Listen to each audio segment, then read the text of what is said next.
Good afternoon, Odwa Ndungane. I've been dying to have this chat with you for a while now, since I started these one-on-one Zoom interviews. But it's an absolute pleasure to welcome all teammates to have a conversation, maybe chat about a few things. So thank you for accepting the invitation. Good afternoon, brother. And I think thank you also for the invite. I must start off and say I am quite pleased that I at least made the top 3 of your list. So I think if perhaps I would have been outside the top 4, top 5, I would have felt a little bit unhappy. At least I made the podium. 3rd place, bronze. It's okay. I'll take that. I'm going to have to relook at my order of events now in case anyone takes the picking order to heart the same way you have. But yeah, thanks nonetheless. I think, probably a good way to start is maybe an introduction, where you were born and raised, where you're from. Let's take it way back, and then we can take it from there. Take it way back. I'm a product of the Eastern Cape, born in Umtata, family of 4 boys. Grew up in the Eastern Cape, went to school in Umtata, and then family then moved on to East London, and then that's actually the first time we got introduced to rugby. Started playing under 14. Went to Hudson Park and been playing since then. We started playing rugby at quite a late age, because when we were still in Umtata, we were just exposed to soccer. Even though my dad played rugby, but we never had rugby at school. So we used to tag along with him to watch him play, but it was never we were never exposed in rugby at a school level, or rather at a junior school level. It was mostly soccer and athletics. And then when we moved to East London, that's when we actually started being exposed to rugby at school. So in a nutshell, that's kind of like the background. And you and your brother, how competitive were you guys growing up in terms of the sport you played? Or did you guys always encourage each other and push each other to achieve from an early age? Or did you have that sibling rivalry like most brothers have? It was definitely intense from a very young age. And I think, being twins and having to share a lot of stuff, that made us become more competitive, because you kind of want your own things, but everything you needed to share with a corner. So I think that's where that competitiveness grew from and started. So as I said, we played sport together. We played soccer. We did athletics. So every time there was a race, it would be intense competition and see who comes out first and second. And I must be honest, unfortunately, I lost most of the races. And, but the competition has always been there. I guess, when you're young, you also don't understand much. You just want to be the best and be better than your siblings, which is I think, quite normal. But the more you understand and you grow, you kind of are able to balance the competitiveness and being able to support your sibling. And I think once we started playing professionally, that's when we started supporting each other, and we're always pushing each other on and making sure that each of us perform to the best of our ability. And, I must say, we have been quite fortunate to have played at the highest level. And for as long as we met some amazing people along the way, case in point, and made some good friends and made some great memories. But that competitiveness, I think, stayed with us throughout. Every time we would play against each other, it would be quite a nice rivalry between the two. And it would be always nice afterwards to just look back and talk about the game. And if we beat him, it was always a nice dinner afterwards. So I guess, that competitiveness spirit lives with you, and it's difficult to not be not be competitive, especially when you're at that level. But it's all about just finding that balance between the two, as I mentioned. Was it a shock for your family when you started playing rugby, when the two of you started playing rugby? Was it something they had ever watched or enjoyed watching? Because I know from my side, my mom never understood it. And when the teacher in primary school asked if I could try out in rugby, she didn't want me to play contact. She knew nothing about the sport. Obviously, in the apartheid era, my mom also had to play, and her uncles also had to play football and cricket. Those were sort of the sports you were exposed to. So when I started to ask about rugby, it was obviously a big culture shock to her. So she had her reservations from the get-go. How was it the same for you and your family? Well, I think Eastern Cape is quite, there's obviously, I think if you look at all the different provinces, especially Gauteng, a lot of black people enjoy their soccer. And in the Eastern Cape, soccer is there, but rugby is also quite a big sport. So as I mentioned, my dad played the rugby, so that's how we were introduced by watching him and him enjoying the sport, talking to us about it.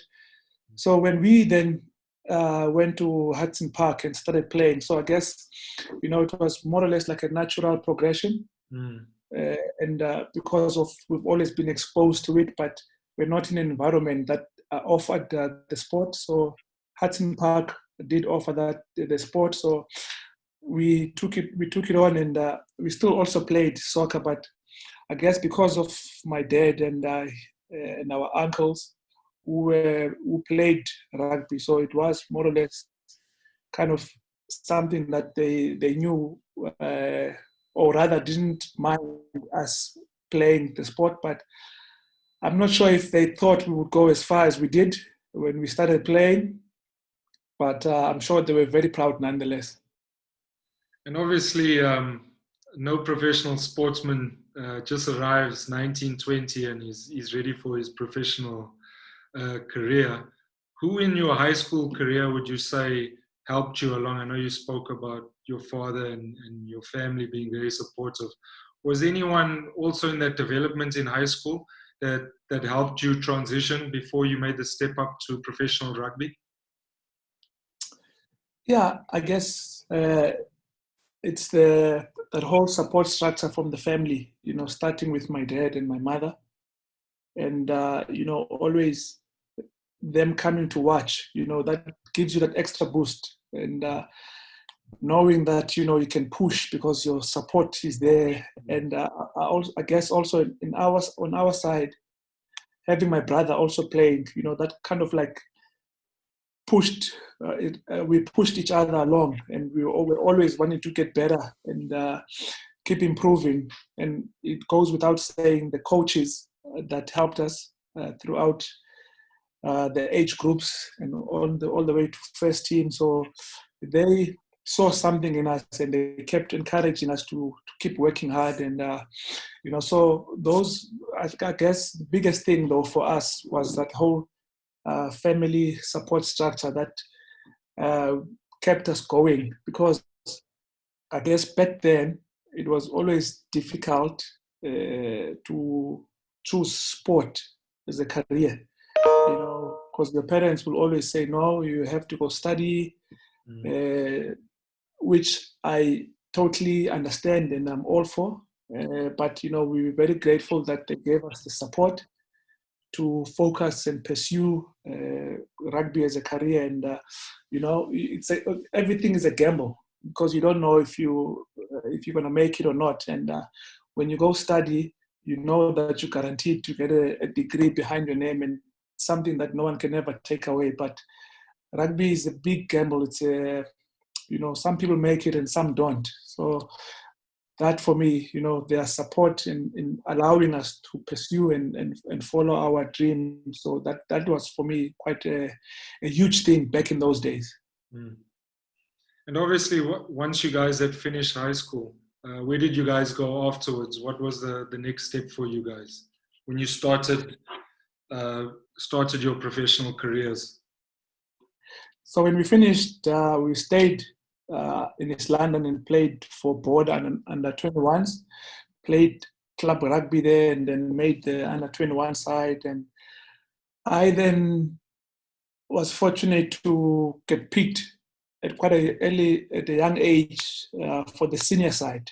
I think I was, well, if you think about it these days, to play for this senior team at 1920 is becoming quite a norm. Whereas if you think about it, in 2002, it was not a lot of youngsters came through the system, So we stayed around in East London, played for the provincial side under 21s, and then I played for the senior side, and then from there played I think 2 years. And then I got an opportunity to go play for the Bulls, which was a big culture shock coming from the Eastern Cape where everything is English, and going to Pretoria where it's completely Afrikaans and conservative. Mm-hmm. So it was quite a big adjustment, and I spent 1 year.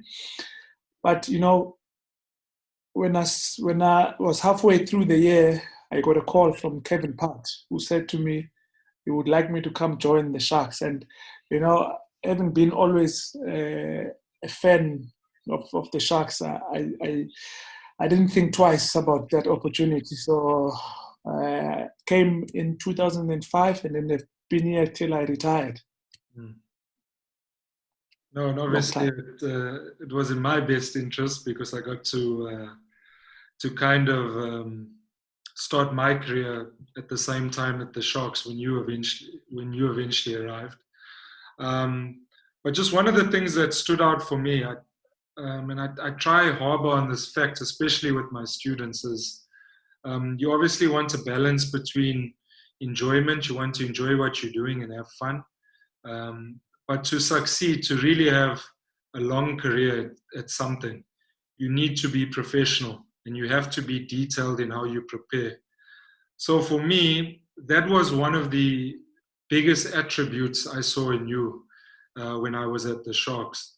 And that's where I think I learned a lot about preparation, about not missing the small details, about recovery, about analyzing your video game, your matches, analyzing the opposition, even stretching and making sure your nutrition is correct.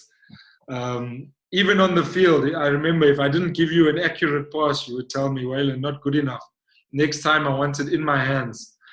And I always found that fascinating and something I could learn from, because you forced me to want to grow, because the standards were so high. Because you knew if we didn't execute at practice, it's going to happen on Saturday, and it could happen on Saturday. So for me, I've always admired the way you've been so professional throughout your career, and hence why you've played for so many years.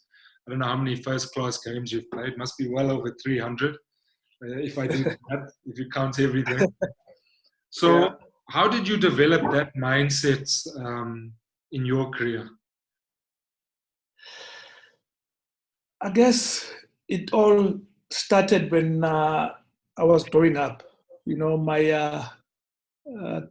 The discipline that my dad passed on to us was something that helped me along the way, and understanding that nothing comes easy.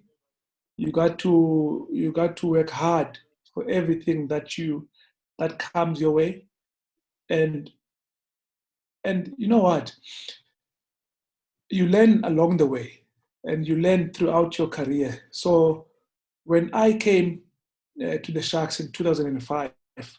I went through a rough patch where I lost form, and losing form, I lost confidence.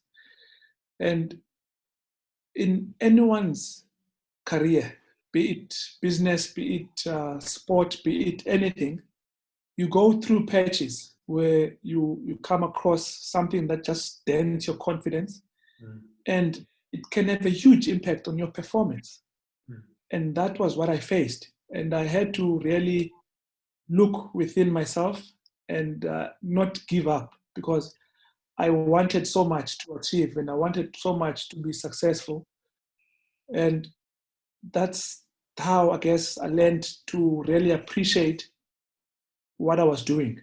Because, if you don't, you can lose it that quickly, because at that level, there's so many talented players and so many talented individuals.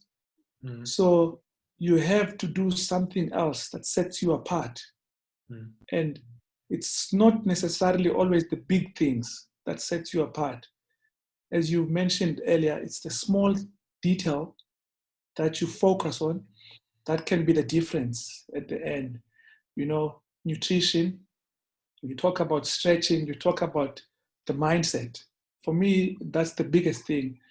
And it's something that I guess I learned also along the way, in that, the approach that you have when you're going into training has to be so much that you focus throughout the whole training, and not have a mindset of and see it as a training session.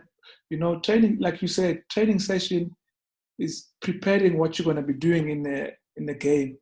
So the mindset has to be kind of like similar, even though the intensity might not be as high as a game throughout the whole training session, but your mindset can be at that level of what you want to have in the game, because preparation is key to being able to perform at your peak. And you talk about standards. I guess also that you learn that as you come into an environment where you're playing with Springboks, you're playing with guys who had played for a province for many years, and they want to uphold that standard, and you learn that, and you want to try and pass it on to the youngsters coming through, because the margins are very small. Bad pass can actually mess up an opportunity, So and so there's a lot of things that go into it, but I guess the most important thing is focusing on the small detail and let the big stuff take care of itself. No, I think that's an excellent point. And just staying in the moment too, I think you can be drawn into thinking ahead or worrying about what Saturday's fixture is going to look like, and you miss that opportunity to give of your best in that training session because you're so worried about Saturday and how it's going to be. So for me, a big thing was staying in the moment and just enjoying every session you have. Like you said, it's an opportunity to grow and fine-tune your game, because talent obviously gets you the opportunity to have a career in rugby, but the consistency, how you behave day in and day out, that's what keeps you playing at a high level for long periods. And obviously you've had that in spades your whole career. And I think it's obviously, for me, it stood out. And it doesn't surprise me you've had such a successful career and such a long career, because you never missed out on ticking those boxes, the essential things you needed to perform on Saturdays. So carry on if I can just jump in on this focusing and being present on every moment. I remember when in 2008, when we made our first Currie Cup final, and we were hosting it against the Bulls. If I look back, that whole week, I was so focused on the final, because obviously it was exciting and all of the thing, the Currie Cup having such huge tradition, and it was something huge.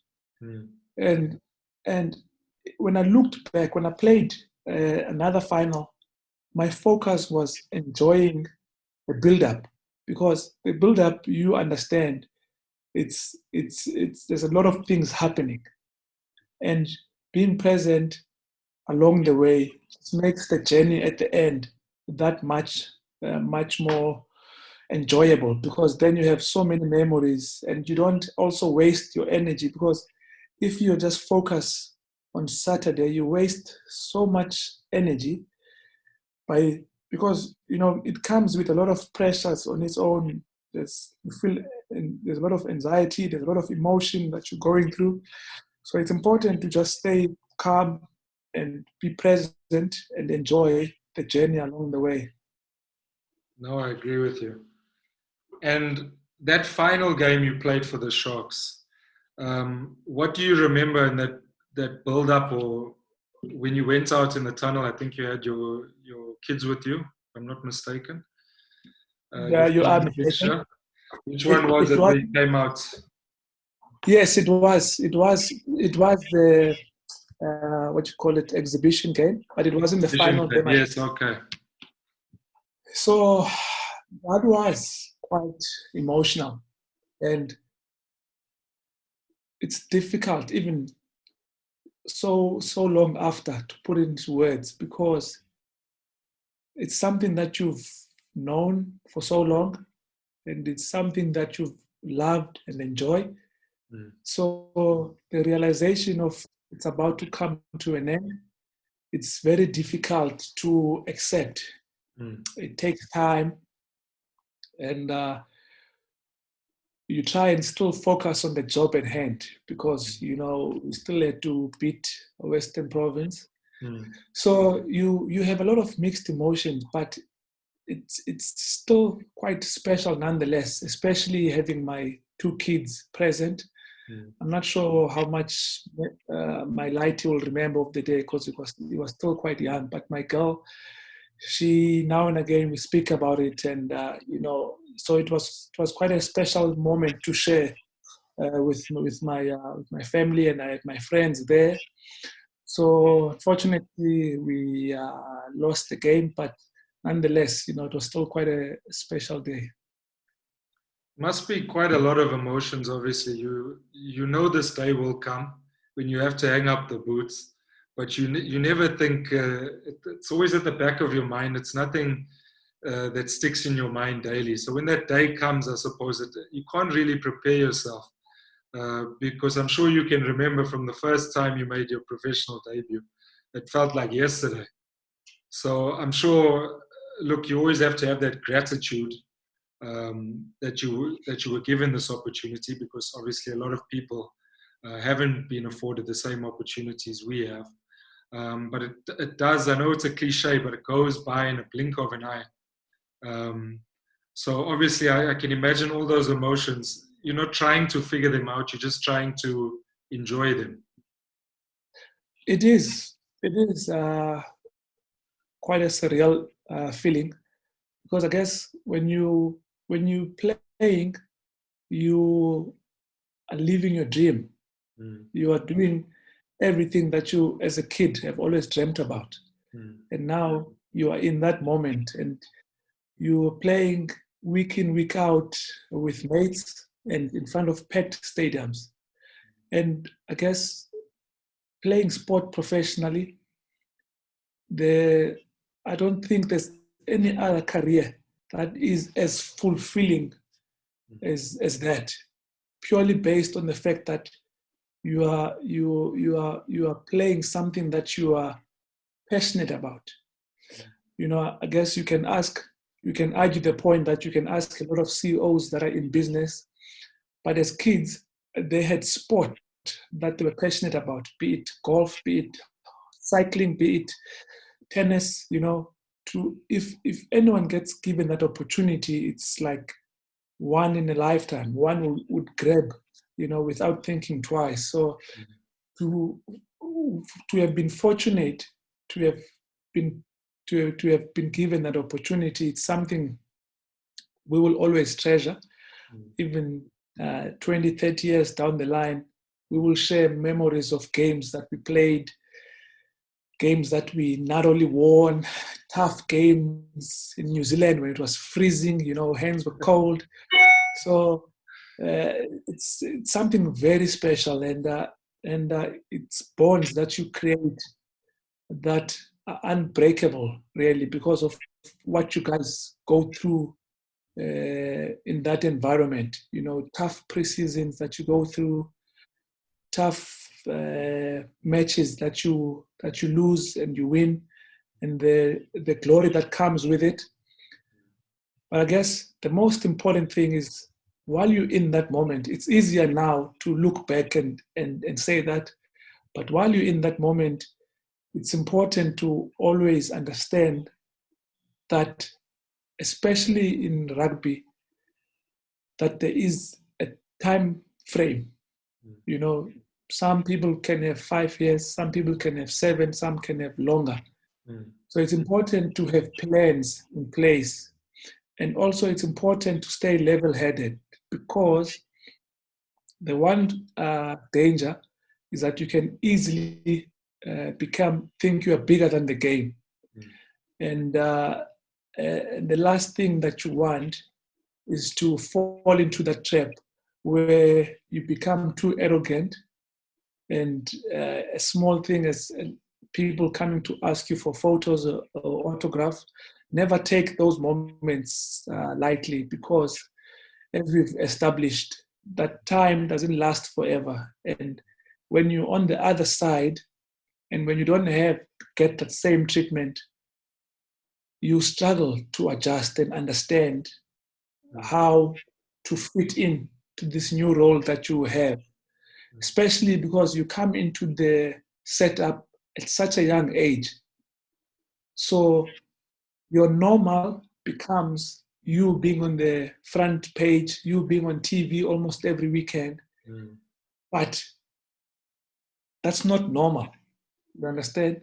So kind of like when you are young at 19, 20 to about 30, which is a big, important time of growth. And then when to try and adjust later, it becomes tough if you get lost in that moment. So it's very important to understand that rugby is just a part of your journey, but it's not be all and end all, because it will end at some stage, and you will need to have a mind shift and adjust to and so basically what I'm saying is, it mustn't be your identity. Wayland was there before rugby, played throughout, and he will still be there after, but rugby won't be there. So you might, as much as you think that it's your identity, it is not your identity. It's just a part of your life journey. That can be 5, 6, 10 years. So never lose your identity. Always know who you are, and then find that and be that person. Absolutely. And I think it's good advice for kids, especially wanting to pursue sport as a career. You must understand that you will have a time frame, and you have to make sure that you do obviously grow, but you stay true to yourself, and understand that it's a process. It's a small blip in your journey in this life, and you have that moment to contribute to the sport that will be there for long after you leave it. So yeah, it's a beautiful to be part of sport, and to embrace it, and to be a part of a culture, especially at the Sharks. But just understand that when you leave that jersey behind, someone's going to take it on and continue that legacy that you had the opportunity to enjoy for so many years. So now, if we move to post-retirement, I know you're not as good at golf as me. Didn't see that one coming. Okay, that's my sarcasm for the morning. I know you developed a passion for golf. I think it came at the back end of your career. I can't remember when it. Yes, when you started to go golf crazy. So I know that post-retirement, I'm sure you will continue to play golf, and I know you love it. What else, you can speak about golf, what else post-retirement has kept you busy? Have you had to find new passions, new hobbies, that sort of thing? So I guess it's always tough to adjust to the new life that you have because, uh, as you well aware, a lot of your life is structured according to what our team manager and our coaches give us. So, for example, if we your whole year is planned for you, your training schedule is planned for you, where to be and what to dress. That is for you is given on a silver platter. Now, I guess the adjustment comes where now you need to plan or rather make your own plans. And it's something that I really found it tough because, as you mentioned, when you do something for so long and all of a sudden you need to change, it becomes quite a challenge. So for me, that has been the one thing that I struggled adjusting to. And I must say, I was fortunate to be able to start a business while I was still playing. And that for me helped me a lot in my adjustment because then I had to come into the office. I had something to look forward to, even though it was not my passion, but I needed to change my mind and be excited about going to the office. And it was extremely tough. So I managed to kind of get through that turbulent time, and I'm grateful for my wife and my kids and my family for, I guess, supporting me along the way because it's not an easy place to be in. And so I've got that to keep me busy. And my brother and I wanted to somehow give back to the sport and to the community that we come from in the Eastern Cape. So we also have a foundation where we identify talented youngsters who come from disadvantaged backgrounds, which I've also spoken to you about, and we place them in schools. And the biggest thing for me, or the biggest drive, is I understand that in life, only thing that one of the biggest things we need is opportunity and exposure. And that's what we are trying to achieve by the foundation and placing these kids in these schools where they, number one, can get a better education and also get good advice and training from guys like yourself who have been where they are heading and where they want to go. So that's one thing. And we also have the sports agency because I feel like we have a lot to offer to the guys that are playing. As you understand, it's not an easy job. It's a very tough job, and it's got its fair share of challenges. And if you don't have the right support structure, you'll actually struggle to navigate through the whole process. And one thing is, I guess we'll always be rugby fans now that we are not playing. And I must say, I'm quite fortunate to be able to be still in that environment where through super sport, where you can still go and still be in and about that the playing field, because it's difficult to just exit and be up in the stands. It takes adjusting to, and it's so for me that has also helped me in my transition to, because my body definitely doesn't feel like it wants to go back there. I'm not sure how your body feels. Amen. But to still be able to talk about it and discuss it and be that close to the action, for me, I think that has helped me immensely in my adjustment. I think it's a very confusing time because, like you said, you knew what your motivation was. Rugby was your career, it was your sport. So you knew you had to get up every day and you knew what was expected of you. So that kind of got you going in the morning. That was your ambition and your motivation. Retiring, you almost have to find a sense of a new drive or a new project or something that is going to creatively make you happy and give you that joy of waking up and actually getting ready for work. So Yeah. I think the transition for the both of us has been awesome in terms of, like you said, the support structure and me being back at my old school and helping students and giving back in that way from everything that I've learned. So it's a nice way of giving back. And then you slowly find that new story or that new journey. And it's Yeah. not the pressure of trying to get to the destination quickly because Yes. you're trying to figure out what's this next chapter going to be. So I think for me, you have to take that pressure off yourself and say, yes, this is what I've done in the past, but how exciting to look forward to what might come next.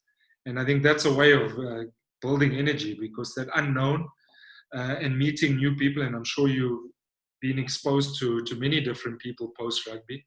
So it's a great work of connecting with other people in a different way. When you've been so isolated in a certain way in rugby, you get to meet other exceptional people in different fields.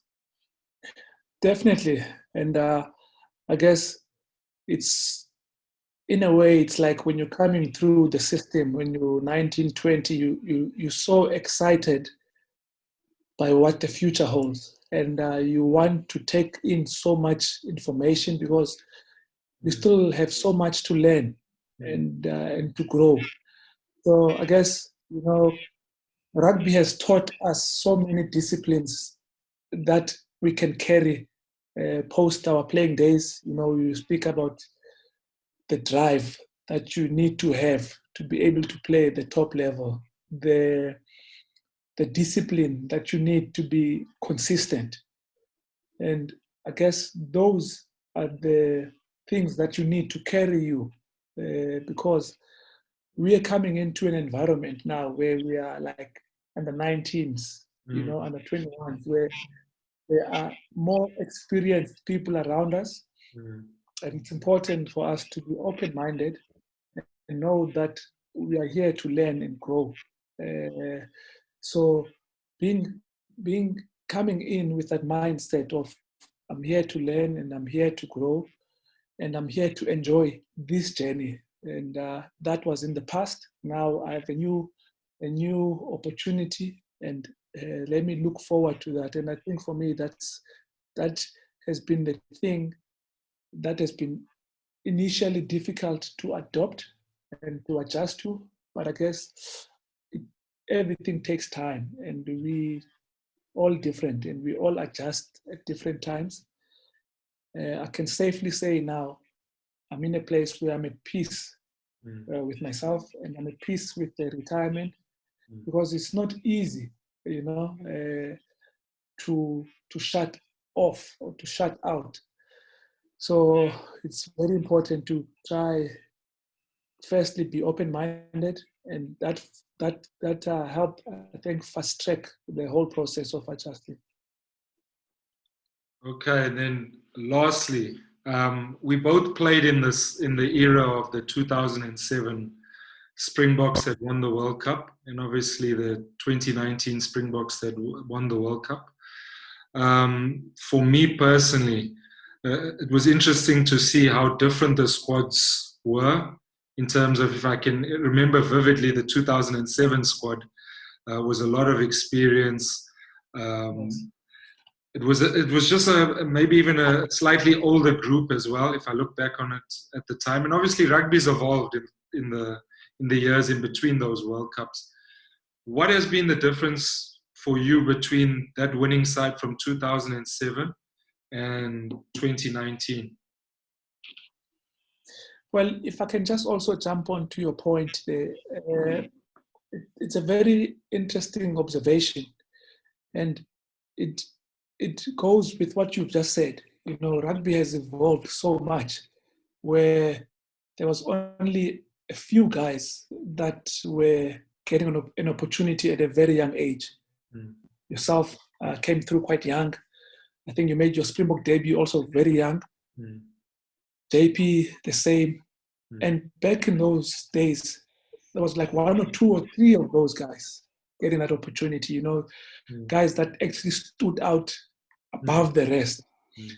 Whereas, as time has gone, coaches have also understood that actually a young, age-wise, 22-year-old can perform as good as an experienced person. So let's rather not only isolate how we pick the team only on experience, and obviously performance goes without saying, but let's also look at the talented youngsters that are performing week in, week out, you know, because obviously Super Rugby is the highest level where you can test yourself, and will be the step just before test level. And, you know, if you look, like you said, the 2 squads, both of them very talented, but you look at, like what you just said, the experience, and I guess each and every team has to have good leadership in the team. And you look at the 207, there were some wonderful leaders in that team, similar to 2019. Siamtanda Kolisi with, you know, your Dwayne Vermeulen and Andre Pollard, guys who had played over 30 or 40 test caps. And I think for me, the 2019 one was extra special in the sense that of everything that happened prior to the World Cup. 2007 was obviously very nice and wonderful, but if you look at preparation between the two, totally different. Whereas Jake had 4 years, built up the team, and Rassi kind of like only had 2 years and had to change the whole mindset of the team, because you would know having a winning culture is difficult to bring into an environment where people are used to losing. So Rassi had to first change the mindset. And when you listen to his interviews, his biggest drive was guys to understand the opportunity and the pride that the jersey came with. And, you know, to have a game plan that everyone criticized as boring and kicking too much, and defense was not working because guys were getting exposed on the outside.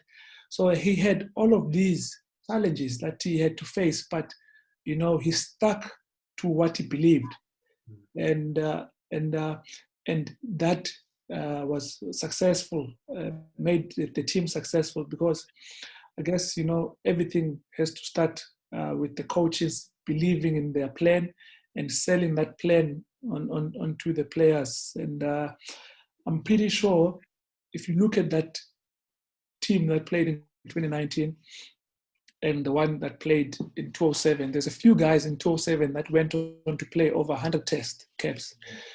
And if I can just look at this 2019 one, Beast was the only one. And, you know, a guy like Yeben, Peter Steff, Cheslin, Lucanio Am, those are the guys that can easily achieve, hopefully if they stay injury-free and still are performing consistently, those are the guys that can reach that mark quite comfortably. And I think obviously Rassi's always been so innovative, and he's never been one to shy away from trying things. So he's never had that fear mindset. And I suppose he was exactly what the Springboks needed, especially when the world perceived Springbok rugby to be in crisis. It actually wasn't. And I suppose that makes the story of that victory sweeter, because that squad obviously understood where they were trying to go. It doesn't happen overnight, like you say. The leadership has to be strong enough that every day they get a little bit better. And you're not so worried about the results. You're worried about the bigger picture, the bigger perspective. And I think having that underdog tag, especially going into that World Cup final, where England obviously played brilliantly in most of the World Cup. It just showcased how rugby and sport in general at that level is such small margins, that in 80 minutes anything can happen, and we obviously looked a lot more hungrier. We executed better. Our intensity across the board was better. And obviously we had a few special moments by a few key players. So I have to agree with you. That squad for me was incredibly resilient. What they had to achieve in a short space of time, I'm not sure that can be emulated ever again. I doubt it. I doubt it. And I think you've summed it up perfectly. It was definitely one for the ages because of just what they achieved in such a short period of time. Look at all the coaches that Rassie has beat along the way. It's coaches that they've had their squads for 4 years, and coaches that have been planning for that World Cup for 4 years. And to do it in such a short space was really amazing. And also, I guess, the opportunities that he gave to players were like a Cheslin Colby, for example, where everyone thought he was too small for Test rugby, and yet was one of our shining stars at the World Cup. Moving Peter Steff, it comes down to that thing where you said innovation, you're not scared to try things. So, and making Sia the captain, so there's a lot of special things that we can look back at that World Cup and be very proud of. And obviously a lot of valuable lessons, especially with this pandemic at the moment. I know all the countries around the world are obviously struggling with it, but South Africa always are resolute and strong, and they always seem to come out on top. And my hope is that when sport comes back, it will unify the nation like it always does. And I'm sure that people will rally behind sport again and help the boys when they get back into sport, especially rugby or any sporting code. As you know, I'm a Liverpool supporter, so I'm waiting to lift the trophy, but now I have to put everything on ice. Please mention that you've been waiting for how long? Too long. It must be 30 years. I don't know. I don't think I can wait another year. So let's see what happens in the weeks. Yeah. For your sake, they've been one of the form teams. It's been lovely to watch them play, and I don't think there's anyone who can disagree that they deserve to. If sport doesn't resume, they should get given that trophy. They deserve it. To lead that championship by such a big margin takes some doing, because it's so competitive. Week in, week out, to perform at that level, it's something truly amazing, and I think they thoroughly deserve. And it obviously illustrates obviously Klopp's leadership and the way he's gone about transforming that football club. So, look, if they're not awarded it, I might have to jump on a plane. If I can't jump on a plane, I might have to go on a ship. I don't know, but I'll go there and riot with my with my sign. So, but Odi, thanks so much, man. It's always a pleasure chatting to you. You're a good friend, great mentor, and obviously we look forward to the next chapter in our lives, and it's so nice to see you doing so many good things and giving back to the community and to the world in general. So I must salute you. And yeah, we'll chat again soon, but thanks for having this chat with me. Away, thank you so much. I actually quite enjoyed it, and I guess it also just takes you back down memory lane. So it was really nice, and thoroughly enjoyed it. And once again, thank you, and all the best to you and your family through this time. It's very tough. But like you mentioned earlier, South Africans, we are fighters, and we will definitely get through it. God bless, brother. We'll chat again soon. Bye for now. Cheers, big guy.